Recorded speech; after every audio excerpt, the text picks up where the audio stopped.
فقہ اور حدیث کے امام کون ہیں؟ امیر المؤمنین فی الحدیث کسے کہتے ہیں؟ نیز امام بخاری رحمہ اللہ تعالی اور امام ابو حنیفہ رحمہ اللہ میں افضل مقام کس کا ہے؟ مکرم اویس مہاراشٹر۔ امیر المؤمنین فی الحدیث امام بخاری رحمہ اللہ تعالی کو کہا جاتا ہے کیونکہ آپ نے حدیث پہ بہت کام کیا رکے اور آپ کے فضائل۔ الحمدللہ رب العالمین والصلاۃ والسلام علی رسول الامین وعلی آلہ وصحبہ اجمعین، اما بعد۔ دیکھیے، امام ابو حنیفہ رحمہ اللہ بھی اہل سنت کے ائمہ میں سے ہیں، ہمیں اس سے انکار نہیں ہے۔ امام بخاری رحمہ اللہ بھی اہل سنت کے ائمہ میں سے ہیں۔ کسی بھی شخصیت پر بات ہو تو انصاف کے ساتھ بات کرنی چاہیے۔ اب اس انداز سے تقابل کریں گے جو انصاف کے خلاف ہے تو مناسب نہیں ہے، اور صرف اس لیے تاکہ اپنے حنفی مسلک کو پروموٹ کر سکیں، حنفی مسلک کو کی ترویج کے لیے اس طرح کے مغالطے آپ دیتے ہیں۔ یہاں پہ کتنی آسانی سے کہا کہ امیر المؤمنین امام بخاری کو کہا جاتا ہے۔ بھائی یہ ہضم کیوں نہیں ہو رہا آپ سے نا؟ کہا جاتا ہے۔ اگر آپ یہ کہہ دیتے ہیں امیر المؤمنین امام بخاری رحم اللہ ہیں تو کیا بگڑ جاتا ہے آپ کا؟ تو کتنی تکلیف ہوتی ہے امام بخاری رحم اللہ کو امیر المؤمنین فی الحدیث ماننے میں، اتنی تکلیف کیوں ہوتی ہے؟ آگے بڑھائیں۔ مشہور و معروف ہیں۔ رہا یہ کہ امام بخاری کا درجہ بلند ہے یہ امام ابو حنیفہ کا، تو امام حنیفہ تو تابعین میں سے، امام بخاری تو بس بہت رک بعد جائیں، میں آئے یہاں ہیں۔ پہ رک جائیں۔ دیکھیے، بہت ہی دلیری کے ساتھ انہوں نے یہ دعویٰ کیا ہے کہ امام ابو حنیفہ رحمہ اللہ تابعین میں سے، تابعین میں سے ہیں۔ یہ صرف مفتی صاحب کا دعویٰ ہے، اس کا کوئی ثبوت نہ ان کے پاس ہے، نہ ان کے علماء کے پاس ہے، نہ فقہ حنفی کے پاس ہے، کسی کے پاس نہیں۔ دیکھیے، ہم جو تابعیت کی نفی کر رہے ہیں تو اس وجہ سے نہیں کہ امام ابو حنیفہ رحمہ اللہ کی تنقیص مطلوب ہے، نہیں۔ جو شخصیت تابعیت کے مقام پر نہیں پہنچتی، جس کا کوئی ثبوت نہیں ہے، آپ زبردستی کیوں جو ہے تابعی کہیں گے؟ تو امام ابو حنیفہ رحمہ اللہ کی کسی ایک بھی صحابی سے ملاقات ثابت نہیں ہے، ایسی کوئی روایت موجود نہیں ہے۔ یہ کچھ جھوٹی روایتیں پیش کر کے اس طرح کا دعویٰ کرتے ہیں، یا مردود بے سرپیر کی روایتیں جو ہے پیش کر کے اس طرح کی دعویٰ کرتے ہیں۔ حالانکہ امام دارقطنی اور کئی محدثین نے بالکل صراحت کر رکھی ہے کہ امام حنیفہ رحمہ اللہ تابعی نہیں تھے، اور اس کا کوئی ثبوت نہیں ہے۔ کوئی ایک روایت بھی صحیح سند سے موجود نہیں ہے جس میں امام ابو حنیفہ رحمہ اللہ نے براہ راست کسی صحابی سے کوئی فتویٰ یا کوئی حدیث نقل کی ہو۔ ایک کوئی سنگل روایت بھی ایسی نہیں ہے جو سندن ثابت ہو اور اس میں امام صاحب نے کسی بھی صحابی سے کوئی روایت نقل کی ہو، کوئی قول نقل کیا ہو، ان کا فتویٰ ہی نقل کیا ہو، ان کو کسی کیفیت کو بیان ہی کیا ہو، یا یہ بھی ذکر ہو کہ ان کو دیکھا ہے۔ ایسی کوئی روایت صحیح سند سے موجود نہیں ہے۔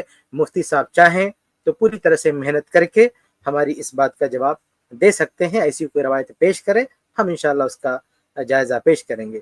تو یہ کہہ دینا کہ تابعی نہیں ہے اور تابعی بتا کے جھوٹی موٹی باتیں کر کے امام بخاری رحمہ اللہ سے تقابل کرنا، یہ درست نہیں۔ آپ تقابل کیجیے، جس طرح سے تقابل جو آپ کے پاس حقائق ان کو لے کے آپ تقابل کریں، تقابل ہی کرنا ہے تو، لیکن ان جھوٹی باتوں کو لے کے آپ تقابل کریں، یہ ٹھیک نہیں۔ آگے بڑھتے ہیں۔ امام ابو حنیفہ کے شاگرد ہیں امام محمد، ان کے شاگرد ہیں امام شافعی، ان کے شاگرد ہیں امام احمد ابن حنبل، امام احمد کے شاگرد ہیں امام بخاری۔ تو پھر اتنا سے اس کو درمیان پھر سے چلائیں، بہت پیاری بات کہہ رہے ہیں۔ بخاری کا درجہ بلند ہے یہ امام ابو حنیفہ کا، تو امام حنیفہ تو تابعین میں سے، امام بخاری تو بہت بعد میں آئے ہیں۔ امام ابو حنیفہ کے شاگرد ہیں امام محمد، ان کے شاگرد ہیں امام شافعی، ان کے شاگرد ہیں امام احمد ابن حنبل، امام احمد کے شاگرد ہیں امام بخاری۔ تو اتنا درمیان میں وقفہ ہے۔ بس دیکھیں کتنا بڑا مغالطہ ہے یہ۔ انہوں نے کہا کہ امام ابو حنیفہ کے شاگرد امام محمد، امام محمد کے شاگرد امام شافعی، اور امام شافعی کے شاگرد امام احمد رحمہ اللہ، اور امام احمد کے شاگرد امام بخاری رحمہ اللہ۔ آپ دیکھیں کہ امام بخاری رحمہ اللہ کتنے دور پہنچ رہے ہیں۔ یعنی امام ابو حنیفہ کے شاگرد کون ہیں؟ امام محمد ہے۔ امام محمد کے شاگرد کون ہیں؟ امام شافعی ہیں۔ حالانکہ اس میں محل نظر ہے، چلو ہم مان لیتے ہیں امام شافعی ان کے شاگرد ہیں۔ امام شافعی کے شاگرد کون ہیں؟ امام احمد بن حنبل۔ ان کے شاگرد کون ہیں؟ امام بخاری رحمہ اللہ۔ تو یہ بتانا یہ چاہ رہے ہیں کہ امام بخاری کا جو سلسلہ ہے، چونکہ امام احمد کے شاگرد ہیں امام بخاری رحمہ اللہ، امام احمد اتنے بعد کے، ابو حنیفہ کے اتنے بعد کے ہیں، اس لیے امام ابو حنیفہ رحمہ اللہ کا جو ماخذ ہے، جو دین لینے کا ماخذ ہے، وہ امام بخاری رحمہ اللہ سے پہلے کا ہے، جبکہ یہ بات سراسر غلط ہے۔ دیکھیں، اس سے کوئی یہ سمجھ سکتا ہے کہ اللہ کے رسول صلی اللہ علیہ وسلم سے کوئی بات نقل کرنے میں امام بخاری بہت بعد میں لائن پہ قطار میں لگتے ہیں، جبکہ ابو حنیفہ رحم اللہ پہلے کھڑے ہیں، حالانکہ سچائی اس کے برعکس ہے۔ مفتی صاحب آپ نیچے کیوں گن رہے ہیں؟ آپ اوپر کیوں نہیں گنا رہے بھائی؟ آپ تھوڑا سا ہمت کیجئے، اوپر گنائیے کہ امام ابو حنیفہ اور اللہ کے رسول اور صحابہ کے بیچ میں کتنے، اور امام بخاری اور صحابہ کے بیچ میں کتنے روایت ہیں۔ دیکھیے جو حدیث کے طلبہ ہیں وہ بہت اچھی طرح سے جانتے ہیں کہ ثلاثیات، امام بخاری رحم اللہ کی ثلاثیات بڑی مشہور ہے، جس میں 22 حدیثیں امام بخاری رحم اللہ نے روایت کی ہیں۔ امام بخاری رحم اللہ نے 22 حدیثیں ایسی روایت کی ہیں جس میں امام بخاری رحمہ اللہ اور صحابی کے بیچ میں صرف 2 واسطہ ہے، 2۔ انہوں نے کتنا واسطہ دکھا دیا بھائی؟ ابو حنیفہ رحم اللہ سے لے کر امام بخاری کے بیچ میں اتنا لمبا سارا واسطہ دکھا دیا، جبکہ سچائی یہ ہے کہ امام بخاری رحمہ اللہ اور صحابی کے بیچ میں صرف 2 واسطوں سے خود صحیح بخاری میں حدیثیں موجود ہے، جس کو ثلاثیات کہتے ہیں۔ ثلاثیات مطلب امام بخاری اور صحابی کے بیچ میں صرف 2 ہیں، امام بخاری کو ملا لیں تو 3 ہے، اور امام بخاری سے اوپر صحابی کو ملا لیں تو نبی تک پہنچنے میں 3 ہے۔ یعنی امام بخاری، صحابی کے بعد کوئی تحقیق نہیں ہوتی، صحابی سے لے کر امام بخاری، ان دونوں کے بیچ میں صرف 2 راوی آتے ہیں۔ ایسی کتنی حدیثیں؟ 22 حدیثیں۔ کس نے روایت کیا؟ امام بخاری رحم اللہ نے روایت کیا، اور بہت ساری حدیثیں ہیں، رباعیات ہیں، سب ہیں، لیکن ثلاثیات میں بتا رہا ہوں کہ امام بخاری اور صحابی کے بیچ میں صرف 2 راوی ہے، صرف 2 راوی ہے، صحیح سند سے ثابت ہے۔ اس کے برخلاف آپ دیکھیں، اگر ہم گنانا چاہیں، امام ابو حنیفہ اور صحابی کے بیچ میں کتنے فاصلے ہیں؟ یہ ان لوگوں نے ابو حنیفہ رحمہ اللہ کی مسند کے نام پہ کئی روایتیں، کئی کتابیں یہ لوگ پیش کرتے ہیں جو جھوٹی ہیں، جو جھوٹے لوگوں نے بعد میں گڑھا ہے۔ البتہ جو امام ابو حنیفہ رحمہ اللہ کے شاگرد ہیں، اگر ہم ان کی کتابوں سے بات کریں تو آئیے میں آپ کو دکھاتا ہوں کہ صورتحال کیا ہے، جو مفتی صاحب جس کو ہضم نہیں کر پا رہے۔ دیکھیے ہم امام ابو یوسف رحمہ اللہ کی کتاب لیتے ہیں الآثار، اس میں 3 نمبر پہ ایک روایت ہے کہ حدثنا ابو حنیفہ عن ابراہیم عن ابیہ عن عبد الرحمن بن زیاد عن عمر ابن الخطاب رضی اللہ عنہ۔ یہ عمر ابن الخطاب رضی اللہ عنہ کا جو ہے ایک قول نقل کیا۔ ابو حنیفہ، امام ابو یوسف ابو حنیفہ کے شاگرد ہیں، وہ ابو حنیفہ سے نقل کرتے ہیں۔ ابو حنیفہ اور عمر ابن الخطاب کے بیچ میں کتنے ہیں؟ ابراہیم، ان کے والد عبد الرحمن، 3 ہیں۔ کتنے لوگ ہیں؟ 3 ہیں۔ سمجھ رہے مفتی صاحب؟ 3 لوگ ہیں، امام ابو حنیفہ رحمہ اللہ اور صحابی کے بیچ میں 3 لوگ ہیں، 3۔ ہم نے کہا نا کہ امام بخاری رحمہ اللہ اور صحابی کے بیچ میں صرف 2 روایت ہیں، ایسی 22 حدیثیں موجود ہیں، اور یہ الآثار سے میں آپ کو دکھا رہا ہوں کہ امام ابو حنیفہ رحمہ اللہ اور عمر ابن الخطاب رضی اللہ عنہ کے بیچ میں 3 راوی ہیں۔ تو فاصلہ اگر ایسے تقابل کرنا نا، کچھ ادھر کا لے کے کچھ ادھر کا لے کے، تو ہم بھی تو تقابل کر سکتے ہیں کہ دیکھیں امام بخاری اور صحابی کے بیچ میں صرف 2 کا فاصلہ، ادھر امام ابو حنیفہ اور صحابی کے بیچ میں 3 کا فاصلہ ہے۔ 3 لوگوں کے واسطے سے پھر صحابہ تک پہنچتے ہیں کون؟ ابو حنیفہ رحمہ اللہ۔ اچھا ایک اور روایت آپ دیکھ لیں، اسی آثار سے، آثار ہی کی روایت ہے، روایت 6 نمبر، اس میں ابو حنیفہ عن حماد عن ابراہیم عن الاسود انه ابصر عمر بن الخطاب۔ یہ بھی حدیث نہیں، یہ اصل میں آثار کی کتاب ہے، حدیث تو بہت کم ہے، یہ آثار صحابہ ہیں۔ اس میں امام ابو حنیفہ رحم اللہ اور عمر ابن الخطاب رضی اللہ عنہ کے بیچ میں کتنے لوگ ہیں؟ حماد، ابراہیم، اسود، 3 لوگ ہیں، 3 لوگ ہیں۔ کتنے ہیں؟ 3 لوگ ہیں۔ 3 کے واسطے سے عمر ابن خطاب رضی اللہ عنہ کا روایت نقل کرنے ہیں۔ اچھا عبداللہ بن مسعود رضی اللہ تعالیٰ عنہ صحابی، جن کی طرف یہ لوگ اپنی فقہ کی نسبت کرتے ہیں، اسی آثار میں، کتاب الآثار میں ایک روایت ہے، ان ابی حنیفہ ان حماد ان ابراہیم ان محمد بن عمر بن حارث انہ سافر مع ابن مسعود۔ اب اس میں کون ہے؟ ابو حنیفہ رحمہ اللہ اور عبداللہ بن مسعود رضی اللہ عنہ کے بیچ میں کتنے لوگ ہیں؟ حماد ہیں 1، ابراہیم 2، محمد بن عمر 3۔ 3 لوگوں کے واسطے سے کہاں پہنچ رہے ہیں؟ عبداللہ بن مسعود رضی اللہ تعالی عنہ تک پہنچا۔ یہ میں نے 3 مثالیں دی ہیں جس میں امام ابو حنیفہ رحمہ اللہ اور صحابہ کے بیچ میں 3 واسطہ ہے، اور امام بخاری رحمہ اللہ اور صحابہ کے بیچ میں 2 واسطے سے جو ہے درجنوں روایت، بلکہ 22 روایتیں موجود ہیں، ہو سکتا اور بھی تلاش کریں تو مل جائیں۔ تو اتنی روایتیں، کم سے کم 22 روایتیں موجود ہیں کہ امام بخاری اور اللہ کے رسول کے بیچ میں صرف 2 واسطہ ہے۔ تو یہ تقابل ہم کرنے بیٹھ جائیں تو یعنی جو عالی سند ہے امام بخاری کی اس کو ہم پیش کریں، اور جو نازل سند ہے کس کی؟ ابو حنیفہ رحمہ اللہ کی، اس کو ہم پیش کریں تو یہ انصاف کی بات نہیں ہے۔ تو بہرحال میں یہ بتا رہا تھا کہ یہ کس طرح سے کتنی مکاری کر کے امام احمد رحمہ اللہ کا شاگرد دکھا کے امام بخاری رحمہ اللہ کو، حالانکہ امام بخاری رحمہ اللہ کی آپ کوئی یعنی یہ بتا دیں کہ امام احمد رحمہ اللہ سے صحیح بخاری میں کتنی حدیثیں لی انہوں نے؟ یہ بتانا چاہتے ہیں کہ امام بخاری نے ساری حدیثیں امام احمد بن حنبل رحمہ اللہ سے لی، ان کے شاگرد ہیں، نو ڈاؤٹ، اس میں کوئی جو ہے کلام نہیں ہے، لیکن وہ قال لانا کہہ کے کچھ باتیں، کچھ روایتیں ان سے نقل کی، ایک دو روایتیں اس طرح سے نقل کی، لیکن امام احمد رحمہ اللہ سے انہوں نے بہت زیادہ روایتیں نقل نہیں کی ہیں۔ یعنی صحیح بخاری میں ایسا نہیں کہ امام بخاری رحمہ اللہ سب امام احمد بن حنبل رحمہ اللہ سے نقل فرما رہے ہیں، بلکہ بعض لوگوں کی تو تحقیق ہے کہ ایک بھی روایت نقل نہیں کیا، وہ ایک الگ انداز سے نقل کیا، جو ان کا اپنا انداز، اس انداز سے نقل نہیں کیا۔ تو امام احمد رحمہ اللہ سے نقل کیا روایتیں، اس سے انکار نہیں ہے امام بخاری رحمہ اللہ نے، لیکن امام بخاری رحمہ اللہ نے امام احمد سے ایسا نہیں کہ انہی سے روایتیں صحیح بخاری میں بھر دی اپنی دوسری کتابوں میں، جو بھی ان کی کتابیں سب ساری کتابیں امام احمد رحمہ اللہ سے بھر دی۔ امام احمد رحمہ اللہ کے جو اساتذہ تھے وہ امام بخاری کے بھی استاد تھے، اس لیے امام بخاری رحمہ اللہ ڈائریکٹ ان کے اساتذہ سے روایت کرتے ہیں، ڈائریکٹ ان کے اساتذہ سے روایت کرتے ہیں امام بخاری رحمہ اللہ۔ تو یہ مفتی صاحب نہیں بتا رہے ہیں۔ بہرحال کہنے کا مطلب کہ یہ تقابل کا انداز صحیح نہیں ہے کہ آپ امام ابو حنیفہ رحمہ اللہ کو عالی سند والا ظاہر کریں اور صرف امام احمد کے شاگرد بتائیں، اور کسی کے شاگرد نہیں تھے امام بخاری رحمہ اللہ۔ یعنی یہ جو صحابہ کے شاگرد، پھر ان کے جو شاگرد ہیں اتباع تابعین ہیں، وہ امام بخاری کے استاد نہیں ہے، وہ امام بخاری کے استاد نا، جن کی سند سے دو واسطے سے صحابی تک پہنچ جاتے ہیں امام بخاری، وہ کون بتائے گا؟ تو بہرحال یہ تقابل مفتی صاحب کا صحیح نہیں، جو ہے مکر پر اور جو ہے یہ فریب پر مبنی ہے، اس طرح سے تقابل ان کو نہیں کرنا چاہیے۔ اب رہی بات یہ ہے کہ جتنی روایتیں امام، اچھا ہم یہ نہیں کہتے امام ابو حنیفہ رحمہ اللہ کے نام سے جو مسانید ہے اس میں عالی سندیں نہیں ہیں، انہوں نے بہت ساری روایتیں کل خبر سے اکٹھا کر دیا، لیکن وہ روایتیں ثابت نہیں، یاد رکھیں۔ یعنی اور یہ جو آثار وغیرہ کی کتاب امام محمد وغیرہ کی، امام ابو یوسف رحمہ اللہ کی، اکثر اس میں آثار ہیں، حدیثیں نہیں ہیں، بہت کم ہے، اکثر آثار ہیں۔ اور پھر مسانید کے نام سے جتنا بھی انہوں نے جمع کیا ہے، اکثر کتابوں میں جو انہوں نے جمع کیا سب جھوٹے راوی، یعنی وہ ثابت ہی نہیں، وہ گھنتی ہے، بعد میں گڑھ لیا لوگوں نے۔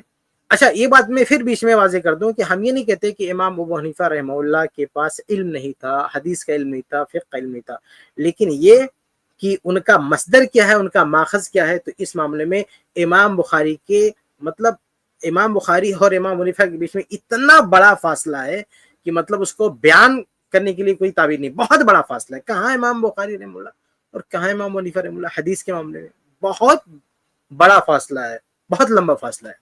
امام ابو حنیفہ رحمہ اللہ کے زیادہ تر مراجع حدیث نہیں ہیں، یہ اقوال ہیں، یہ چاہے جو ہے یہ رجال کے اقوال ہیں، شخصیات کے اقوال ہیں، اہل علم کے اقوال ہیں، یہ ان کے زیادہ تر مراجع، حدیثیں بہت کم ہیں، اور جو حدیثیں ان کے مرجع ہے بھی، وہ حدیثیں براہ راست ان کی خود کی روایت کی بھی نہیں ہے، وہ ادھر ادھر سے انہوں نے لے لیا ہے، ٹھیک ہے۔ تو اس لیے اس طرح سے تقابل مت کریں کہ امام بخاری رحمہ اللہ کا جو مقام و مرتبہ ہے وہاں تک آپ زبردستی پہنچائیں نہیں، ان کا جو مقام ہے امام صاحب کا آپ بتائیں، اور امام بخاری رحمہ اللہ کا جو مقام ہے وہ بھی بتائیں، ان کی تنقیص نہ کریں۔ حدیث کے معاملے میں کوئی تقابل نہیں بنتا بھیا، حدیث کے معاملے میں کوئی تقابل نہیں بنتا، اس لیے اس طرح کی بات نہیں کرنا چاہیے۔ آگے بڑھتے ہیں۔ تو ظاہر ہے جو نبی کے زمانے کے جتنا قریب ہوگا اور جس نے صحابہ کی زیارت کی ہو ان کا مقام بہرحال بلند ہے۔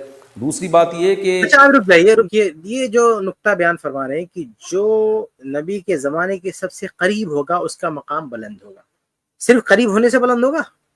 قریب لوگوں سے سیکھنے سے بھی بلند ہوگا بھائی؟ صرف اس لیے کہ کوئی قریب ہے مقام بہت بلند ہوگا؟ خوارج وہ بھی تو اسی دور میں تھے، تو ایسا تھوڑی ہے کہ ہم کہہ دیں کہ چونکہ وہ قریب تھے اس لیے وہ بہت اچھے ہو گئے، ہرگز نہیں۔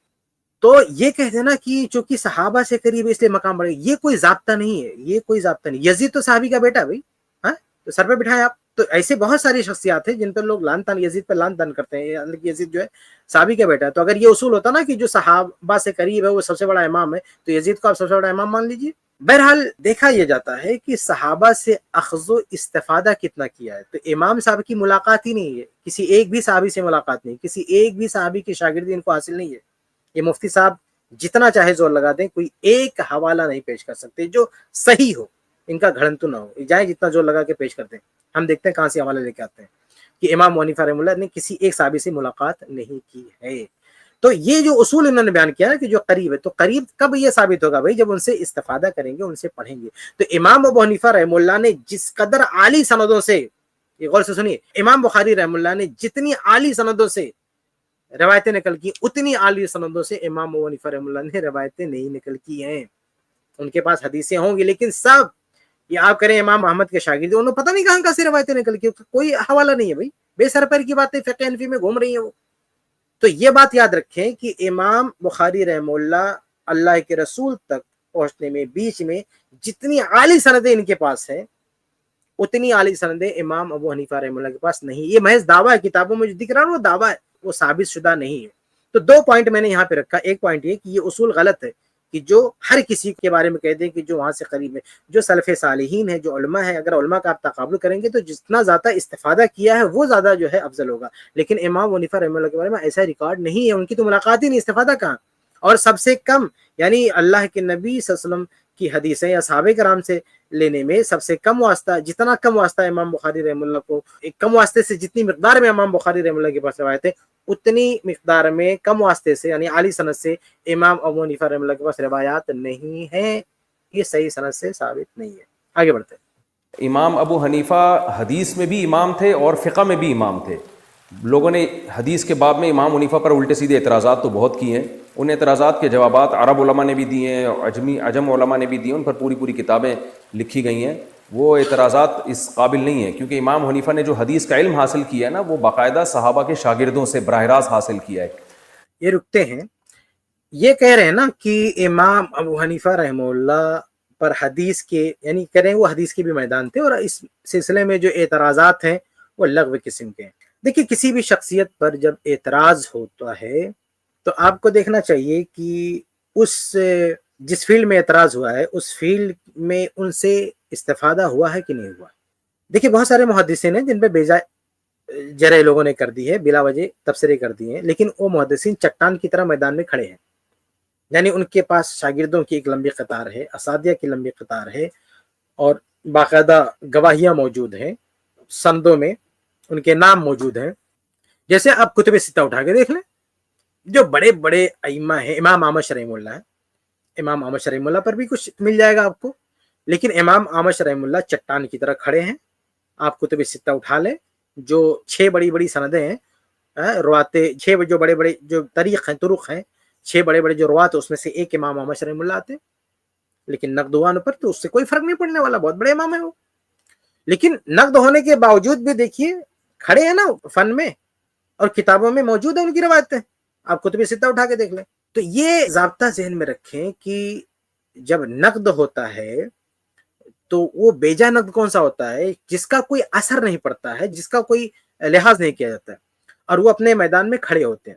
ٹھیک ہے, اب سوال یہ ہے کہ امام ابو حنیفہ رحمہ اللہ کا معاملہ بھی اگر ایسے ہی تھا واقعی کہ حدیث کے سلسلے میں جو نقد کیا گیا وہ بے معنی تھا, بے مطلب تھا, تو سوال یہ ہے کہ کتب ستہ میں کوئی ایک حدیث دکھا دیں, امام ابو حنیفہ رحمہ اللہ کی کوئی ایک روایت بتا دیں, دو بتا دیں, اگر آپ ایک روایت کے بارے میں گھوم پھرا کے دعویٰ کرتے ہیں. حالانکہ نہیں ہے, کتب ستہ میں ایک بھی حدیث نہیں ہے, کم سے کم 3 دکھا دیجیے آپ.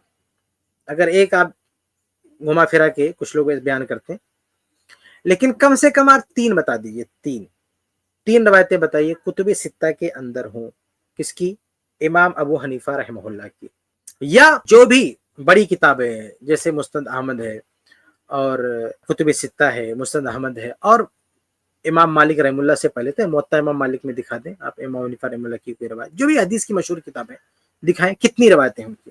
اور جو دیگر ائمہ ہیں جن پہ واقعی نقد ہوا اور بلا وجہ نقد ہوا, ان کی کتاب کتنی, ان کی سندوں سے روایتیں آپ دیکھ لیں, آپ روایتیں بھری پڑی ہیں.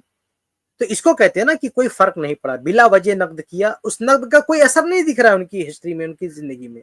لیکن امام ابو حنیفہ رحمہ اللہ پہ جو نقد ہوا اس کا اثر دکھ رہا کہ نہیں دکھ رہا, حدیث کی سندوں میں وہ نہیں آ رہے, بڑی بڑی حدیث کی کتابوں ان کی روایت نہیں لی جا رہی ہیں, یہ چیز ہے, باقاعدہ ان کی تضعیف کی جا رہی ہے, تو اس کا اثر دکھ رہا ہے. اس سے آپ تول سکتے ہیں کہ بلا وجہ نقد ہے کہ باوجہ نقد ہے. سمجھ رہے ہیں؟ اگر بلا وجہ نقد ہم تب مانتے جب اس کا کوئی اثر نہ پڑا ہوتا, محدثین نے ان کو کنارے نہ کیا ہوتا, باقاعدہ روایتیں لی ہوتی. لیکن جب اس کا اثر ہم کو دکھ رہا ہے, حدیث کی بڑی بڑی کتابوں میں ان کا کوئی نام و نشان نہیں دکھ رہا ہے, اس لیے ہم کہتے ہیں کہ یہ بلا وجہ نقد نہیں تھا. اچھا, نقد سے مراد وہ نہیں ہے جو مطلب ان کی شخصیت پر, ان کی ذات پر, نقد سے مراد حدیث میں ضعیف تھے, بس یہ مراد ہے, باقی چیزوں پر ہم بات نہیں کرتے. ٹھیک ہے, آگے بڑھتے ہیں. حاصل کیا نا وہ باقاعدہ صحابہ کے شاگردوں سے براہ راست حاصل کیا ہے. عبداللہ بن مسعود کا علم انہوں نے عبداللہ بن مسعود کے شاگردوں سے حاصل کیا، حضرت علی کا علم انہوں نے حضرت علی کے شاگردوں سے حاصل کیا، اور عبداللہ بن مسعود کے شاگردوں سے حاصل کیا. تو اور یہی وجہ ہے کہ مسائل کے باب میں آدھی سے زیادہ امت نے امام ابو حنیفہ کو فالو کیا ہے. تو امام بخاری کا مقام حدیث میں ہے اور امام ابو حنیفہ کا مقام فقہ میں ہے، اور فقہ میں مقام حدیث کے علم کے بغیر آ نہیں سکتا. بس رکیے فقہ میں دیکھیے، یہ جو حدیث کا امام بنانے پہ تلے ہوئے ہیں امام حنیفہ رحمہ اللہ کو، اس کے پیچھے مجبوری یہ ہے جو ان کے منہ سے نکل گیا ابھی، کہ فقہ میں مقام آ ہی نہیں سکتا ہے حدیث جانے بغیر. یعنی حدیث اگر نہیں پتا ہے تو فقہ میں مقام کیسے بن سکتا ہے؟ تو یہ ان کی مجبوری ہے،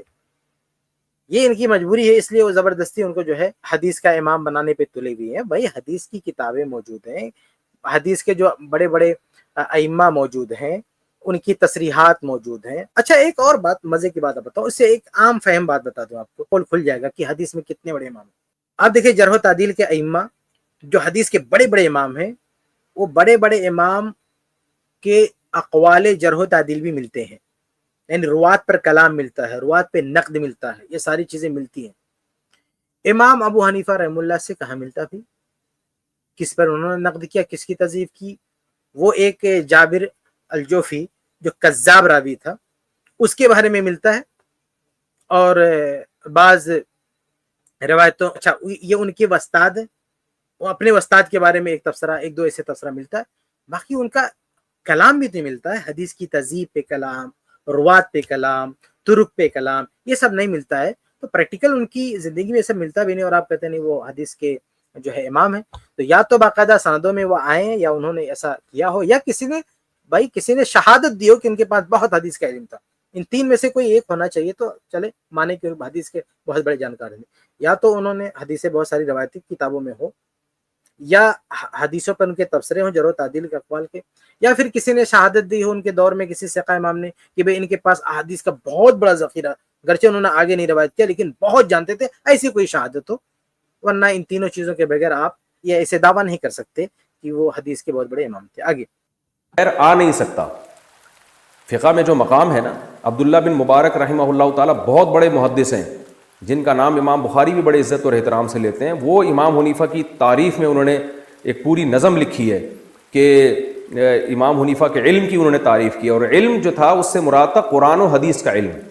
قرآن اور حدیث یعنی جس میں قرآن بھی ہو اور اس میں حدیث بھی ہو. قرآن و حدیث کا علم پہلے آتا ہے، فقہ کا علم پھر بعد میں آتا ہے. دیکھیے امام ابو حنیفہ رحم اللہ کا جو مقام ہے، جو فقہ میں مقام ہے، اس مقام سے ہم ان کو نہیں گرا رہے ہیں. ان کا ہم امام مانتے ہیں، بہت بڑا امام مانتے ہیں.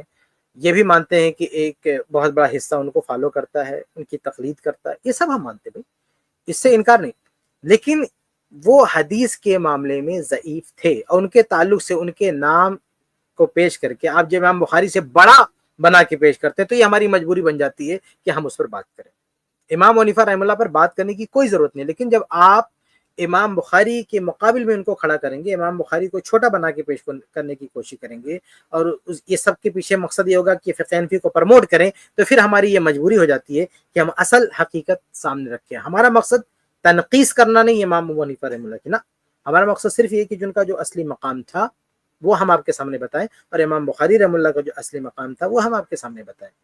تو انہوں نے جو یہ کہا نا کہ عبداللہ بن مبارک نے بڑی تعریف کی، ان کے شان میں قصیدے کے، میرے بھائی یہ سچی باتیں نہیں ہیں، بہت تکلیف دہ بات ہے.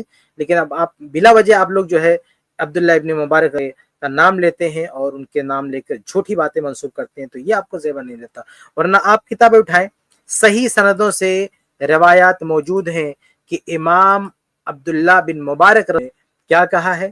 یہ ابن ابی حاتم رحمہ اللہ نے بالکل صحیح سند سے نقل کیا ہے جرح و تعدیل میں. امام عبداللہ بن احمد نے بھی نقل کیا، کئی لوگوں نے نقل کیا، سند بالکل صحیح ہے کہ ابن مبارک رحمہ اللہ کہتے تھے کان ابو حنیفہ مسکینن فی الحدیث، ابو حنیفہ رحمہ اللہ حدیث میں مسکین تھے، یعنی حدیث ان کے پاس بہت کم تھی.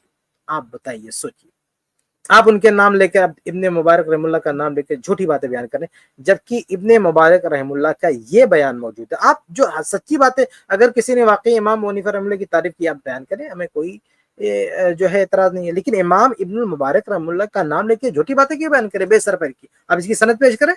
میں یہ جو پیش کر رہا ہوں میں اس کے حوالے پیش کر رہا ہوں، یہ ابن ابی حاتم رحمہ اللہ نے اپنی کتاب میں نقل کیا صحیح سند ہے، عبداللہ بن احمد نے اپنی کتاب میں نقل کیا، کئی لوگ کئی طرق سے یہ بات جو ہے منقول ہے۔ اس کے علاوہ امام ابن المبارک رحمہ اللہ، اس میں کوئی شک نہیں کہ ابن المبارک رحمہ اللہ ان سے سیکھنے گئے تھے، ان سے پڑھنے گئے تھے، لیکن عبداللہ بن مبارک ان سے جب وہاں سے لوٹے تو اس پہ وہ افسوس کا اظہار کر رہے تھے۔ انہوں نے اپنی وفات سے پہلے وصیت کیا کہ جو بھی کتابیں، جو بھی حدیثیں میں نے امام صاحب سے لی ہیں، انہوں نے جو وصیت کی تھی اس کا مفہوم یہ تھا کہ جو بھی حدیثیں ان سے ہیں ان کو مٹا دینا، یعنی اس کو مٹا دینے کا، اس کو، بلکہ ایک روایت میں تو کہا کہ جو بھی میں نے سیکھا نا، میں جا کے اپنے گھر پہ جا کے سب کو ڈیلیٹ کر دوں گا، سب کو ختم کر دوں گا، مجھے یہ روایتیں نہیں چاہیے۔ تو عبداللہ بن مبارک بالکل بھی متاثر نہیں تھے، بلکہ ان کی ساری روایتوں کو ہٹا دیا، ان کی روایتوں کو بیان بھی نہیں کرتے تھے، چھوڑ دیا انہوں نے ان کی ساری روایتوں کو۔ یہ وہی ہے نا عبداللہ بن مبارک جو امام ابو حنیفہ رحمہ اللہ کے پاس جب گئے تھے پڑھنے کے لیے ان کے پاس، تو ایک واقعہ ملتا ہے کہ امام ابو حنیفہ رحمہ اللہ نماز پڑھ رہے تھے، آپ کہنے کی بڑی تعریف کر رہے تھے، لیکن سچائی کیا ہے وہ بھی دیکھیں کہ نماز پڑھ رہے تھے، نماز پڑھتے ہوئے امام عبداللہ بن مبارک رحمہ اللہ انہوں نے رفع الیدین کیا، ٹھیک ہے۔ اب امام ابو حنیفہ رحمہ اللہ نے رفع الیدین نہیں کیا، امام ابو حنیفہ رحمہ اللہ نے رفع الیدین نہیں کیا، اور یہ بغل میں تھے، بالکل بغل میں تھے۔ تو جب نماز ختم ہو گئی تو امام، اچھا یہ روایت کہاں جو آپ کو بتا رہا ہوں، یہ آپ بہت ساری، جیسے السنہ عبداللہ بن احمد رحمہ اللہ کی کتاب میں، ابن حبان رحمہ اللہ نے ثقات میں، خطیب بغدادی نے تاریخ بغداد میں، بہت ساری کتابوں میں یہ روایت موجود ہے۔ تو سلام پھرنے کے بعد کہا ہے ابو حنیفہ رحمہ اللہ نے کہ قد رأیتک ترفع یدیک حین افتتحت الصلاۃ فاردت، تو میں نے دیکھا جب آپ نماز شروع کر رہے تھے تو میں نے دیکھا کہ تم اڑنے کی کوشش کر رہے تھے، ہاں جو ہے رأیت تکثر رفع الیدین، یہ کہا کہ میں نے دیکھا کہ آپ، اچھا یہ تو ابن مبارک کا قول ہے۔ ابو حنیفہ رحمہ اللہ نے کہا، قال ابو حنیفہ عبداللہ، ابو حنیفہ رحمہ اللہ نے عبداللہ بن مبارک سے کہا کہ یا ابا عبد الرحمن، یہ رأیتک تکثر رفع الیدین، کہ کیا بات ہے کہ تم اتنی زیادہ کثرت سے رفع الیدین کر رہے تھے، ایسا لگ رہا تھا کہ تم اڑنا چاہ رہے تھے۔ تو عبداللہ بن مبارک نے جواب دیا، کیا جواب دیا؟ کہا کہ یا ابا حنیفہ، کہ اے ابو حنیفہ رحمہ اللہ، میں نے آپ کو دیکھا کہ جب آپ نے نماز شروع کی تو آپ نے اڑنے کی کوشش کی، تو اس پر وہ جو ہے خاموش رہے، اس حاضر جواب پر وہ خاموش رہے گا۔ آپ دیکھیں یہ واقعہ کہ وہ پوری بصیرت کے ساتھ رفع الیدین کر رہے ہیں عبداللہ بن مبارک، اور اب امام ابو حنیفہ رحمہ اللہ نہیں کر رہے ہیں رفع الیدین، اور یہ ان کو تھوڑا سا اس پہ طنز کر رہے ہیں۔ اس طنز کا انہوں نے جواب دی دیا کہ پہلی بار آپ نے بھی تو کوشش کیا اڑنے کی، تو آپ نہیں اڑ پائے، تو آپ نے کوشش کیا تو ہم اکیلے کہاں اڑنے والے، تو آپ نے بھی شروع میں اڑنے کی کوشش کی نا۔ تو آپ بتائیے یہ معاملہ ہوا ان کے ساتھ، اور آپ کہہ رہے ہیں کہ بہت قصیدے پڑھے۔ تو یہ جنہوں نے قصیدے پڑھے، جنہوں نے تعریف کی، وہ حوالے آپ پیش کریں، ہمیں کوئی مطلب نہیں ہے، لیکن امام ابن المبارک رحمہ اللہ کے تعلق سے یہ باتیں نہ پیش کریں، کیونکہ سچائی کچھ اور ہے۔ یہ چند باتیں میں نے آپ کے سامنے رکھی، ورنہ بہت کچھ ہے جو پیش کیا جا سکتا ہے، لیکن اس کو بہرحال جانے دیجیے۔ آپ رجال کی کتابوں میں دیکھیں گے تو امام ابن مبارک رحمہ اللہ کے بہت سارے تبصرے ہیں امام حنیفہ رحمہ اللہ کے تعلق سے۔ آگے بڑھتے ہیں۔ حدیث بھی ہو، قرآن و حدیث کا علم پہلے آتا ہے، فقہ کا علم پھر بعد میں آتا ہے، تو اس لیے یہ کہنا کہ امام ابو حنیفہ جو تھے وہ محدث نہیں تھے، یہ بالکل بیکار قسم کی بات ہے۔ جو حدیث میں جس کو مہارت نہیں ہوتی وہ اب آگے یہاں پہ فقہی رکتے ہیں، مسائل نکال ہی نہیں سکتے۔ یہاں پہ رکتے ہیں، کہتے ہیں کہ حدیث کا علم پہلے آتا ہے، اس کے بعد فقہ کا علم آتا ہے۔ تو ابو حنیفہ رحمہ اللہ چونکہ فقیہ تھے، اس لیے لازم ہے کہ وہ حدیث ان کے پاس ہوگی۔ دیکھیے بھائی، فقہ میں مہارت کے لیے ضروری نہیں ہے کہ ان کے پاس جو ہے حدیثیں ہوں۔ ایک آدمی علماء کے، فقہا کے اقوال پڑھ کے بھی فقہ میں مہارت حاصل کر سکتا ہے، سمجھ رہے؟ امام حنیفہ رحمہ اللہ کے حوالے سے آپ دیکھیں گے کتابوں میں جو آثار ان کے شاگردوں کی جو روایتیں ہیں، اکثر وہ آثار نقل کرتے ہیں، اکثر وہ اقوال نقل کرتے ہیں، حدیثیں نقل نہیں کرتے ہیں، ٹھیک ہے؟ تو اقوال نقل کر کے، فتاوی نقل کر کے، اس میں بھی ایک اچھی خاصی مہارت ہو سکتی ہے، کوئی ضروری نہیں کہ آدمی کے پاس جو ہے حدیثیں ہوں، اور اس کی وجہ سے چونکہ حدیثیں صحیح سندوں سے اور مضبوط ذرائع سے نہیں ہوتی ہیں، تو پھر مسئلہ یہ ہوتا ہے کہ پھر وہ اقوال کی بنیاد پر جو فقاہت ملتی ہے پھر وہ کتاب و سنت سے ٹکراتی بہت ہے۔ یہی وجہ ہے کہ خود امام حنیفہ رحمہ اللہ کے شاگردوں نے تقریباً 2/3 مسئلوں میں امام حنیفہ رحمہ اللہ کی مخالفت کی۔ اگر حدیثیں ہوتی ان کے پاس، ان بنیاد پر وہ فقاہت ان کے پاس بنی ہوتی، تو پھر اتنا اختلاف شاگردوں کو نہیں کرنا پڑتا۔ تو بہرحال یہ حضرت کہنا چاہتے ہیں کہ جو کہ فقیہ تھے، اس لیے حدیث رہے گی، تبھی تو حدیث پہلی سیڑھی ہے، ایسا نہیں ہے۔ حدیث کے بغیر بھی، حدیث جس نے طلب نہیں کیا، حدیث حاصل نہیں کیا، اور فقہی کتابیں پڑھ لی، اقوال پڑھ لیے تو بھی اس کے اندر فقاہت آ سکتی. البتہ اس کا الٹ، یعنی جس نے حدیثیں پڑھی بہت ساری، تو حدیثیں جب آلریڈی پڑھ لی، یہ طے ہو گیا، تو ظاہر سی بات ہے کہ اس کے بعد فقاہت یہ طے ہے. اللہ کی 2-3 حدیثیں کسی نے روایت کی ہوں تو وہ فقیہ نہیں ہے، لیکن بہت بڑا ذخیرہ جس نے روایت کیا ہو یہ ہو ہی نہیں سکتا کہ فقیہ نہ ہو. آگے کہ امام ابو حنیفہ جو تھے وہ محدث نہیں تھے، یہ بالکل بیکار قسم کی بات ہے. جو حدیث میں جس کو مہارت نہیں ہوتی وہ آگے فقہی مسائل نکال ہی نہیں سکتا ہے. تو جس کو فقہ کا امام کہہ دیا نا، وہ حدیث تو خود بخود آ گئی اس کے ضمن میں. رہا یہ مسئلہ کہ امام بخاری کو امیر المومنین فی الحدیث کیوں کہا جاتا ہے، تو کسی کو بھی کوئی لقب جب دے دیا جاتا ہے نا تو اس کی وجہ یہ ہوتی ہے کہ وہ اس میں خاص ممتاز ہوتے ہیں. تو امام بخاری نے حدیث پہ کام بہت کیا ہے. اور یہ جو چاروں امام ہیں نا، امام ابو حنیفہ، امام مالک، بس امام بس احمد بس ابن بس تھوڑا سا رکتے ہیں، بہت پیاری بات کی انہوں نے. امام بخاری نے حدیث پہ کام بہت کیا. امام بخاری نے حدیث پہ کام بہت کیا ہے تو اس لیے وہ محدث ہیں. ٹھیک ہے، امام ابو حنیفہ رحمہ اللہ نے حدیث پہ کام کیا، حدیث پہ انہوں نے کام نہیں کیا. امام بخاری رحمہ اللہ نے کام کیا ہے، امام ابو حنیفہ رحمہ اللہ نے حدیث پہ کام نہیں کیا. اس کی وجہ کیا ہے؟ چلو حدیث پہ کام اس طرح سے ہو سکتا ہے کہ رجال پہ کلام کیا، طرق پہ کلام کیا، کتابیں لکھی، لیکن ان کے پاس اپنے جو شاگرد ہیں، امام محمد رحمہ اللہ، امام ابو یوسف رحمہ اللہ، صرف ان جو ان کے قریبی شاگرد ہیں، بتائیے کتنی حدیث نکل کے مونف رحمہ اللہ سے. باقی جو مسانید وغیرہ تو سب جھوٹی باتیں ہیں، لیکن جو ان کے شاگرد ہیں کتنا ان کے پاس جو ہے ذخیرہ ہے حدیث کا. اس لیے بلکہ یہ ان کے جو شاگرد ہیں دوسروں سے جا کے انہوں نے علم حدیث حاصل کیا اور مشائخ سے علم حاصل کیا، تب ان کے پاس جو ہے احادیث کا ذخیرہ ہوا اور اس قابل ہوئے کہ امام صاحب سے 2 مسائل میں اختلاف کیا. آگے بڑھتے ہیں. کام بہت کیا ہے. اور یہ جو چاروں امام ہیں نا، امام ابو حنیفہ، امام مالک، امام احمد ابن حنبل اور امام شافعی، انہوں نے فقہ پہ کام زیادہ کیا ہے. اچھا دیکھیے ایک پوائنٹ یہ ہے نا، یہ کہنا چاہتے ہیں کہ امام ابو حنیفہ رحمہ اللہ نے حدیث پہ کام نہیں کیا، اس کا یہ مطلب نہیں کہ وہ محدث نہیں تھے. اچھا یہی بات آپ محدثین کے بارے میں کیوں نہیں کہتے بھیا کہ محدثین میں فقہ پہ کام نہیں کیا، اس کا مطلب نہیں کہ وہ فقی نہیں ہے. اگر میں یہ کہوں کہ سارے محدثین فقی ہیں، جبکہ کہنے کا حق بھی ہے جو بڑے بڑے کبار محدثین ہیں، تو اگر میں اس طرح کا جملہ بولوں کہ محدثین نے فقہ پہ کام نہیں کیا، اس کا یہ مطلب نہیں کہ وہ فقی نہیں ہے، تو آپ کو ہضم ہوگا؟ نہیں ہضم کر پائیں گے نا. تو پھر آپ ایسی بات کیوں کہتے ہیں اپنے لیے؟ آپ کہہ رہے ہیں کہ امام ابو حنیفہ رحمہ اللہ نے حدیث پہ کام نہیں کیا، اس کا یہ مطلب نہیں کہ وہ محدث نہیں ہے. تو اگر ہم یہ کہیں کہ جو محدث فقہ پہ کام نہیں کیا، اس کا یہ مطلب نہیں کہ وہ فقی نہیں ہے، ایسے میں پلٹ دوں اسی بات کو، الٹ دوں، تو کیسا رہے گا؟ بہرحال اس میں تو ایک مضبوط بات ہے کہ اگر یہ طے شدہ ہو جاتا ہے، یہ متعین ہو جاتا ہے کہ کسی محدث کے پاس احادیث کا بہت بڑا ذخیرہ ہے، تو لازم بات ہے کہ اس کے پاس جو ہے اچھی خاصی فقاہت ہے. ہاں 1-2 حدیثیں، چند حدیثیں کسی کے پاس ہیں تو ہم یہ نہیں کہہ سکتے وہ فقی ہے، لیکن بہت بڑا ذخیرہ کسی کے پاس ہے تو یقیناً وہ فقی ہے. آگے یہ بھی چاروں حدیث کے بہت بڑے امام اس تھے. کو میں مدلل بھی کر دوں، اس بات کو میں مدلل بھی کر دوں، جو میں کہہ رہا ہوں نا کہ اگر کسی کے پاس حدیث کا بہت بڑا ذخیرہ ہے، وہ حدیث کا شوق رکھتا ہے، تو دیکھیں صحیح بخاری کی حدیث ہے کہ ابو ہریرہ رضی اللہ تعالیٰ عنہ نے اللہ کے نبی صلی اللہ علیہ وسلم سوال کیا کہ اللہ کے رسول قیامت کے دن وہ کون خوش نصیب لوگ ہوں گے؟ من اسعد الناس بشفاعتک یا رسول اللہ، آپ کی جو ہے سفارش قیامت کے دن ان کو نصیب ہوگی، وہ کون سے خوش نصیب لوگ ہوں گے؟ تو اللہ کے نبی صلی اللہ علیہ وسلم نے جواب دینے سے پہلے ان کی تعریف کی، کہا مجھے پتا تھا کہ اتنا پیارا سوال تمہارے علاوہ کوئی نہیں کر سکتا، لِحِرْصِکَ عَلَى الْحَدِيثِ، کیونکہ تم حدیث کے حریص ہو. تو اللہ کے نبی صلی اللہ علیہ وسلم نے ان کی جو تعریف کی، کس چیز کی تعریف تھی؟ فقاہت کی تعریف تھی. اچھا سوال بھی فقہ ہے، اچھا سوال کرنا بھی بہت بڑی فقاہت ہے. تو اچھے سوال کی نبی تعریف کر رہے ہیں اور اس کی توجیہ کیا کر رہے ہیں کہ تم حدیث کے بڑے حریص ہو، اس وجہ سے یہ پیارا سوال تمہارے ذہن میں آیا. اس کا مطلب یہ کہ اگر کسی کے پاس حدیث کا بہت بڑا ذخیرہ ہے تو کنفرم یہ ہے کہ اس کے پاس بصیرت بھی ہے، اس کے پاس اجتہاد کمل کا بھی ہے اور اس کے پاس فقاہت بھی ہے. آگے اور امام شافعی، انہوں نے فقہ پہ کام زیادہ کیا ہے، ورنہ یہ بھی چاروں حدیث کے بہت بڑے امام تھے.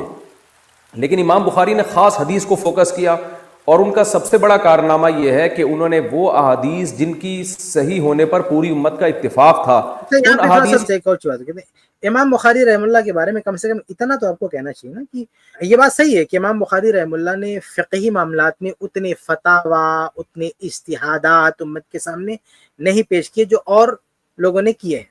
لیکن امام بخاری رحم اللہ کے فتاوا کی، اجتہادات کی ایک بہت بڑی تعداد ان کی کتاب صحیح بخاری میں موجود ہے. اسی لیے کہا جاتا ہے فقہ البخاری فی تراجمی، امام بخاری کی فقہ ان کی تراجم میں ہے. اور حافظ ابن حجر رحمہ اللہ جن کی کتاب تقریب ہے، اس میں وہ ان کی فقاہت کی شہادت دیتے ہیں، کیونکہ امام بخاری کو سب سے زیادہ وہی پڑھنے والے ہیں۔ تو یہ بالکل سے آپ ان کو فقاہت سے الگ نہیں کر سکتے۔ امام بخاری رحمہ اللہ بہت بڑے مجتہد مطلق، بہت بڑے فقیہ ہیں، جو ان کے ابواب پڑھ لے اور واقعی انصاف پسند ہو، وہ امام بخاری رحمہ اللہ کے ملک اجتہاد، ان کی فقاہت کی داد دیے بغیر نہیں رہ سکتا۔ آگے بڑھتے ہیں۔ صحیح ہونے پر پوری امت کا اتفاق تھا، ان احادیث کو ایک الگ کتاب میں جمع کر دیا ان کی سندوں کے ساتھ، اور حافظہ بے پناہ اللہ نے آپ کو دیا تھا، تو ان کی سندوں کے ساتھ ایک ایسی کتاب میں جمع کر دیا جو اصح الکتب بعد کتاب اللہ کہلاتی ہے۔ تو یہ کام چونکہ امام بخاری نے کیا ہے، تو اس بیس پر ان کو امیر المومنین فی الحدیث کا خطاب ملا ہے۔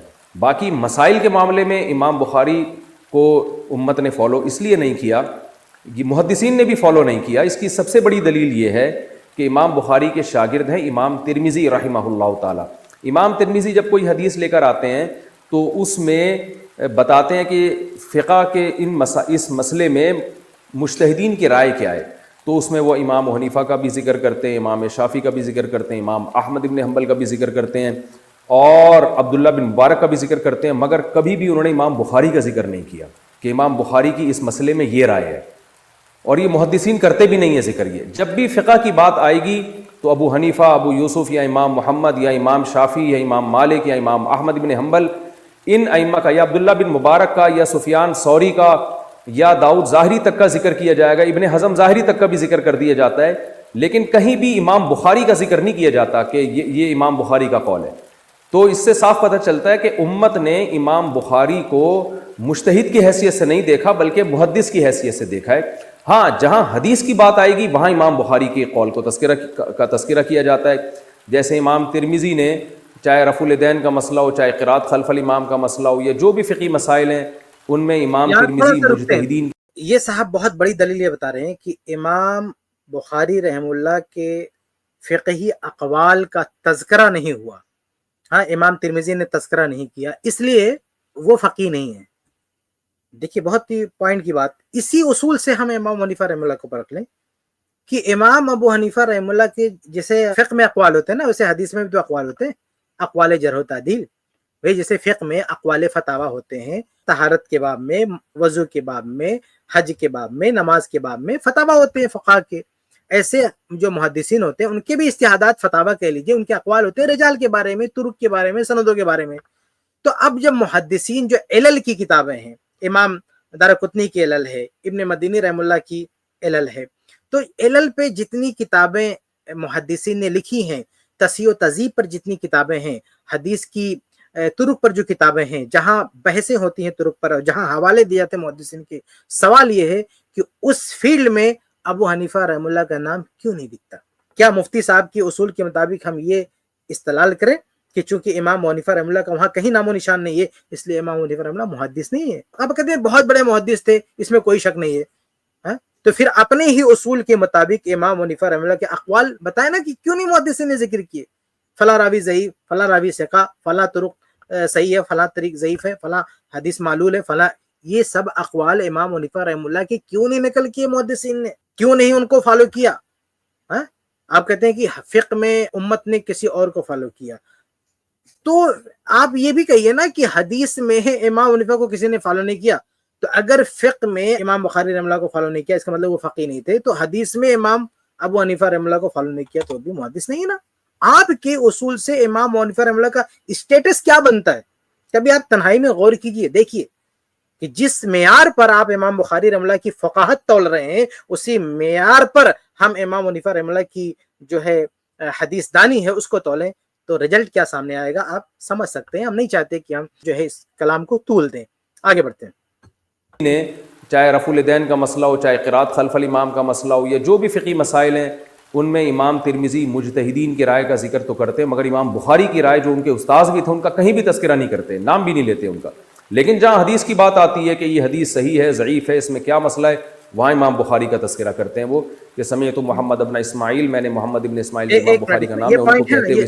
ایک منٹ، آپ خود کہہ رہے ہیں نا کہ جب فقہ کی بات آتی ہے امام بخاری کا تذکرہ نہیں ہوتا ہے، لیکن جب حدیث کی بات آتی ہے امام بخاری کا تذکرہ ہوتا ہے، تو امام ترمذی ہی کے اصول سے کیا ثابت ہوا کہ امام بخاری نے حدیث میں امام بخاری کا نام لیا، امام بخاری ہو گئے محدث، اگر آپ یہ کہنا چاہتے ہیں کہ امام بخاری نے فقہ میں امام ابو حنیفہ کا نام لیا تو امام ابو حنیفہ فقی ہیں، تو حدیث میں تو نہیں نام، یہی امام ترمذی ہے نا جنہوں نے حدیث میں نام نہیں لیا نا امام بخاری کا، طرق کے بارے میں، تہذیب کے بارے میں، کیا پوری سنن ترمذی یا کسی بھی کتاب میں ابو حنیفہ رحمہ اللہ کا نام لیا انہوں نے، امام ترمذی رحمہ اللہ نے؟ تو امام ترمذی رحمہ اللہ نے اس میں امام حنیفہ رحمہ اللہ کا اس کتاب میں کہاں نام لیا کسی طریق پہ بحث کرتے ہوئے؟ امام حنیفہ وہ میں ذکر کر چکا ہوں کہ ایک قول ملتا ہے، کیا ہے وہ، کہ جابر الجوفی کی کذاب ہے، اس کے بارے میں ایک جرح ان سے ملتی ہے جو ان کے استاد تھے۔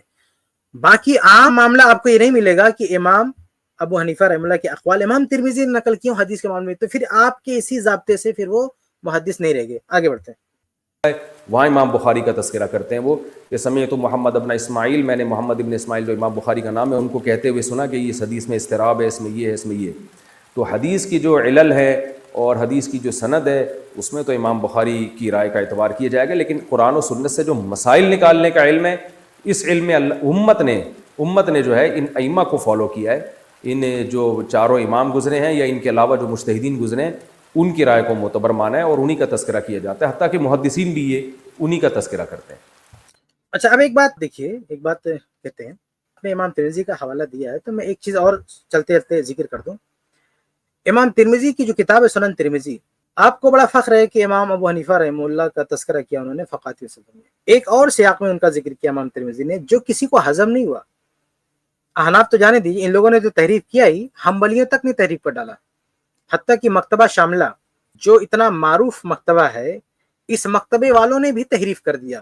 ان کے جو پہلا جب مکتبہ لانچ ہوا تھا نا، پہلا مکتبہ شاملہ، تو اس میں وہ الفاظ تھے، دوبارہ ان لوگوں نے ایڈٹ کر کے نکال دیا۔ اللہ ہدایت دی، کوئی طریقہ ہوتا ہے؟ آپ حدیث میں تحریف کر دیں، امام ابو حنیفہ رحمہ اللہ پر کوئی آ جاتی ہے، کوئی بات کسی نے کہہ دیا، آپ پڑھا رہنے دیتے ہو بات، اس کو نہ کوٹ کرتے، لیکن آپ حدیثوں میں ایڈٹ کیوں کر رہے ہیں، اس کو آپ ڈیلیٹ کیوں کر رہے ہیں؟ تو مکتبہ شاملہ والوں نے اس کو ڈیلیٹ کر دیا۔ یہ ایک طرح کی علمی خیانت ہے، حدیث کی کتابوں میں تحریف ہے۔ وہ جو پہلا جو ورژن تھا، وہ مکتبہ شاملہ کی وہ نسخے میرے پاس آج بھی موجود ہیں، کوئی بھی آئے میں اس کو دکھا دیتا ہوں کہ اس میں الفاظ موجود ہیں۔ اور جو مزے کی بات یہ کہ وہ پرنٹڈ مکتبہ شاملہ اصل تو نہیں ہے نا، اصل تو پرنٹڈ نسخہ ہے جو چھپا ہوا ہے، مارکیٹ میں موجود ہے، اس چھپے ہوئے نسخے میں وہ چیز موجود ہے، لیکن اسی کو کاپی کر کے مکتبہ شاملہ میں ڈالا، وہ ٹکڑا اڑا دیا۔ یہ بہت غلط بات ہے، اور صرف مکتبہ شاملہ والوں نے نہیں بلکہ خود جو ہے احناف نے جب وہ کتابیں چھاپی تو انہوں نے بھی اڑا دیا اس کو۔ وہ بات کیا ہے میں آپ کو دکھاتا ہوں۔ دیکھیے بات یہ ہے کہ امام ابو حنیفہ رحمہ اللہ کے بارے میں نقل کیا امام ترمذی رحمہ اللہ، کہتے ہیں وقال النعمان ابو حنیفہ، یہ ترمذی میں امام ترمذی فرماتے ہیں کہ ابو حنیفہ فرماتے ہیں کہ لا تصلی صلاۃ الاستسقاء، کہ نماز استسقاء نہیں پڑھی جائے گی۔ اور آگے قال ابو عیسیٰ، آگے امام ترمذی کا کمنٹ ہے کہ خالف السنہ، کہ یہ بات کہہ کے امام ابو حنیفہ رحمہ اللہ نے سنت کی مخالفت کر دی ہے۔ دیکھ رہے ہیں، یعنی یہ بات جو سنن ترمذی میں ایک کمنٹ ہے، امام ترمذی کا ایک تبصرہ ہے امام ابو حنیفہ رحمہ اللہ کے بارے میں، کہ جو نماز استسقاء ہے اس کو اس سے منع کر دیا امام ابو حنیفہ رحمہ اللہ نے۔ حالانکہ نماز استسقاء ثابت ہے، بھائی صحیح سندوں سے ثابت ہے، امت مانتی ہے اس کو، لیکن امام حنیفہ رحمہ اللہ نے اس کو جو ہے اس سے منع کر دیا۔ تو کہا خالف السنہ، ابو حنیفہ رحمہ اللہ نے یہ کہہ کر سنت کی مخالفت کی۔ یہ جملہ ہضم نہیں ہوا مقلدین سے، ان لوگوں نے اس کو ڈیلیٹ کر دیا، وہاں سے نکال دیا۔ یہ بہت بڑی جو ہے تحریف ہے۔ تو ساتھ میں نے یہ بھی واضح کر دیا کہ یہ امام ترمذی رحمہ اللہ کے حوالے سے یہ ساری بات کہہ رہے تھے، تو امام ترمذی رحمہ اللہ کا جملہ آپ کو ہضم کیوں نہیں ہو رہا؟ اگر آپ کو بڑا اعتماد ہے امام ترمذی رحمہ اللہ پہ، تو یہ جملہ آپ کو کیوں ہضم نہیں ہوا، کیوں آپ نے ڈیلیٹ کر دیا؟ یہ سنن ترمذی جو ان لوگوں نے چھاپی ہے جو ہے اس میں بھی ان لوگوں نے اس کو جو ہے نکال دیا ہے۔ تو بہرحال ترجمے سے بھی نکال دیا، بعض اس کا جو نسخہ مترجم ہے وہاں سے بھی نکال دیا، تو بہرحال عربی کی بھی کئی نسخوں سے نکال دیا ہے، ترجمے سے بھی نکال دیا ہے۔ حالانکہ یہ چیز باقاعدہ موجود ہے، سنن ترمذی میں موجود ہے، اور سنن ترمذی کے حوالے سے کئی کتابوں میں اس کو نقل کیا گیا ہے، وہ بھی موجود ہے، لیکن ہم اس پہ وہ تفصیل سے نہیں جائیں گے۔ میں صرف ایسے ذکر کر رہا تھا کہ امام ترمذی کا آپ نے نام لیا تو یہ بھی ایک تلخ حقیقت ہے کہ انہوں نے جہاں سنت کی مخالفت کی بات کہہ دی ہے امام حنیفہ رحمہ اللہ کے حوالے سے، وہ چیز آپ کو ہضم نہیں، وہ نکال کے آپ نے پھینک دیا اس کو، تو کم سے کم اس کو رہنے دیتے۔ ان کی بات ہے نا، ان کی بات ہے، انہوں نے کہہ دیا، ان کی کتاب میں آپ کون ہوتے تحریف کرنے والے، نکال کے باہر کرنے والے؟ یہ آپ کسی کو حق نہیں بنتا، نہ مکتبہ شاملہ والوں کو یہ حق پہنچتا ہے، نہ حنفیوں کو یہ حق پہنچتا ہے کہ اس جملے کو ڈیلیٹ کریں، وہاں سے باہر نکالیں۔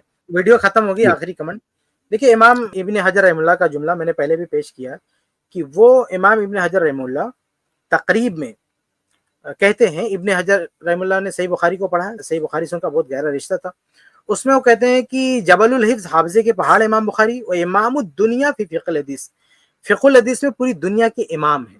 تو آپ نے امام ترمذی کے حوالے سے بات کی، تو دیکھیے امام ترمذی کے وسطات تھے نا امام بخاری رحم اللہ۔ عام طور سے جو آدمی تذکرہ کرتا ہے تو اور اوپر جا کے کچھ لوگوں کے جو ہے نام ذکر کرتا ہے۔ امام ابن حجر رحم اللہ نے تو پوری شہادت موجود ہے نا، جو صحیح بخاری سے گہرا رشتہ ہے، انہوں نے صاف کہا ہے کہ جبل الحفظ اور امام الدنیا فی فقہ الحدیث، حافظے کے بھی پہاڑ ہے اور فقہ الحدیث میں پوری دنیا کے امام ہیں۔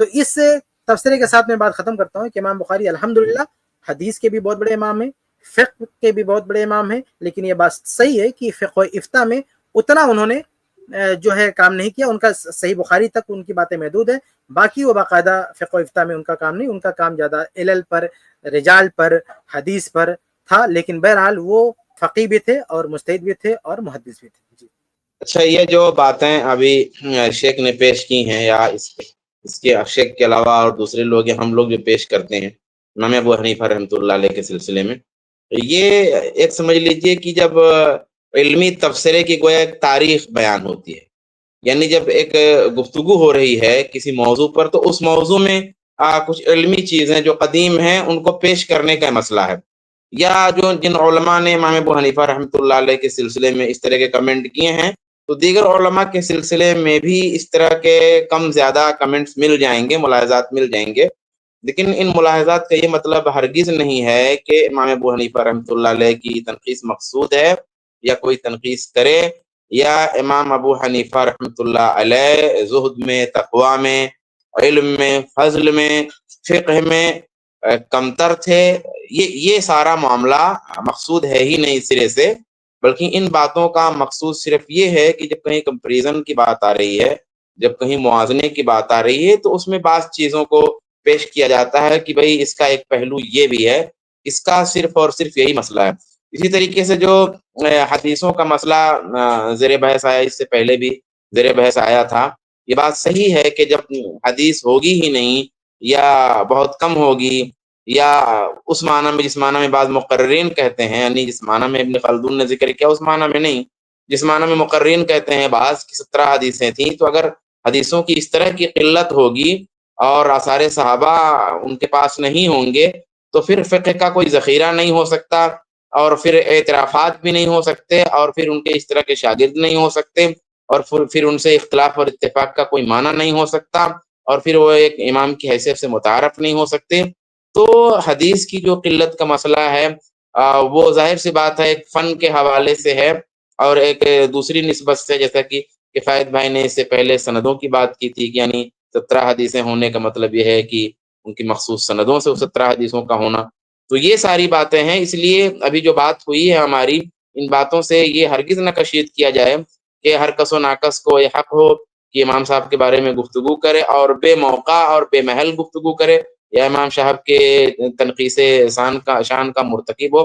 حاشا وکلا، نہ ایسا مقصود ہے اور نہ ایسا ہونا چاہیے۔ یہ ایک علمی مقام تھا، علمی جگہ تھی جہاں پہ گفتگو ہوئی ہے، اور اس طرح کی گفتگو ہوتی رہے گی۔ اللہ تبارک و تعالی جو ہے ہم سب کی سچی اور صحیح چیزوں کو قبول کرنا۔ جزاک اللہ خیر شیخ شعبان۔ بلکہ میں بھی یہی بات کہنا چاہ رہا ہوں کہ آپ اگر دیکھو گے، شاید 1-2 سٹریم پہلے کی بات ہے، کسی نے آ کر امام ابو حنیفہ رحمہ اللہ پر تنقید کے طور پر یہ چیزوں کو ذکر کرنے کی کوشش کی، تو یہی شیخ کفایت تھے کہ انہوں نے اس وقت پر کہا کہ یہ بات کہنا بالکل مناسب نہیں ہے۔ آپ کو وہ کلپ ملے گی، اور امام ابو حنیفہ رحمہ اللہ کے ڈیفنس میں انہوں نے وہ باتیں کہی، جب کوئی ان کو جیسے کہ ٹارگٹ بنا کر کے ان کی شخصیت کے اوپر ایک داغ ڈالنے کے اعتبار سے کوئی کچھ کہنے کی کوشش کر رہا تھا، تو شیخ کفایت ہی تھے جو ان کو، امام ابو حنیفہ رحمہ اللہ کو ڈیفینڈ کر رہے تھے۔ لیکن جب بات، آپ جانتے ہو کہ جب بعض چیمپئنز جو تقلید کے سپورٹ میں یا اپنے امام کی عظمت بتانے میں جب غلو کرتے ہیں، جب حقیقت سے آگے بڑھ کر کچھ بات کرتے ہیں، ان کا مقصد کیا ہوتا ہے؟ ان کا مقصد یہ ہوتا ہے تاکہ امت آ جائے، پوری طرح سے تقلید کے بندھن میں بندھ جائے، اور پھر قرآن و حدیث کی طرف دیکھنے کی جگہ بس ان سے یہ کہا جائے، جیسے کہ کہا جاتا ہے کہ اپنے امام کی بات کو ہی لازم پکڑو، ان کی بات کو کبھی مت چھوڑو۔ یہ ہے مقصد۔ دیکھیے کیا ہوتا ہے یہاں پہ، ہم سب تو یہ مانتے ہیں امام ابو حنیفہ بھی ہمارے ہیں رحمہ اللہ، امام شافعی بھی ہمارے، امام احمد بن حنبل بھی ہمارے، امام مالک بھی ہمارے، اور سارے امت کے بڑے بڑے علماء جو ہر زمانے اور دور کے گزرے سب ہمارے ہیں، جس کے پاس بھی قرآن حدیث سے دلیلیں لے لیں گے۔ لیکن اگر آپ کسی ایک کے مقام کو اٹھا کر کے اس طرح سے اٹھا کر کے رکھنا چاہتے ہو اور یہ کہنا چاہ رہے ہو کہ ان کی بات غلط ہی نہیں ہو سکتی، ان کا تو یہ مقام ہے، تو وہ کتنا بھی بڑا مقام ہو، آخر میں تو انسان تھے نا، ان سے کہیں بھول ہو ہی سکتی ہے۔ اور ہم یہ کیوں طے کر لیتے ہیں کہ ہم ان کے ماننے والے کیونکہ میں حنفی گھر میں پیدا ہو گیا ہوں، یا کوئی شخص کہہ رہا ہے میں فلاں گھر میں پیدا ہو گیا ہوں اور یہاں پہ زیادہ تعداد میں حنفی حضرات ہیں دنیا میں، اسی وجہ سے ہماری بات صحیح ہے، اور یہ ہمارے امام جو ان کی بات کبھی غلط نہیں ہو سکتی، وہ تو اتنے بڑے امام ہیں۔ جب اس طرح کے ایٹیٹیوڈ سے چل رہے تھے تو شیخ کفایت نے جو باتیں ذکر کی وہ تاکہ تھوڑا زمین پہ آ جاؤ، مطلب تاکہ یہ بتایا جائے کہ بھئی آپ جو بات بتا رہے ہو، جو مقام ان کی طرف نسبت کرے آ رہے ہو، تو وہ تھوڑا سا زمین پہ آ جاؤ، زمین پہ آ کے بات کرو۔ تو یہ زیادہ اس مقصد کے تحت ان کی کئی بھی باتیں دکھ رہی ہے، اللہ عالم۔ اور باقی کچھ باتیں تھی، کوئی اس میں یہ نہ سمجھے کہ ہم امام ابو حنیفہ رحمہ اللہ کے پرسنلی ان کے خلاف کوئی بات کر رہے ہیں، یہاں یہ مقصد ہمارا بالکل نہیں ہے۔ اس کلپ کی فل ویڈیو دیکھنے کے لیے ہمارے چینل پر ضرور آئیں۔ آئی پلس ٹی وی نے ایک نیا یوٹیوب چینل شروع کیا ہے جس کا نام ہے آئی پلس ٹی وی اختلاف کا حل۔ اس چینل پر صرف اختلافی مسائل پر ویڈیوز آئے گی، لیکن دلائل کے ساتھ اور بھائی چارگی کے ساتھ۔ آپ کو میں دعوت دیتا ہوں کہ آپ بھی ہمارے اس چینل کو سبسکرائب کریں، ہماری ویڈیوز کو شیئر کریں اور نوٹیفیکیشن آئیکن کو آل سلیکٹ کریں تاکہ آپ کو ہماری ویڈیوز کا نوٹیفیکیشن مل سکے۔ جزاک اللہ خیر، والسلام علیکم ورحمۃ اللہ۔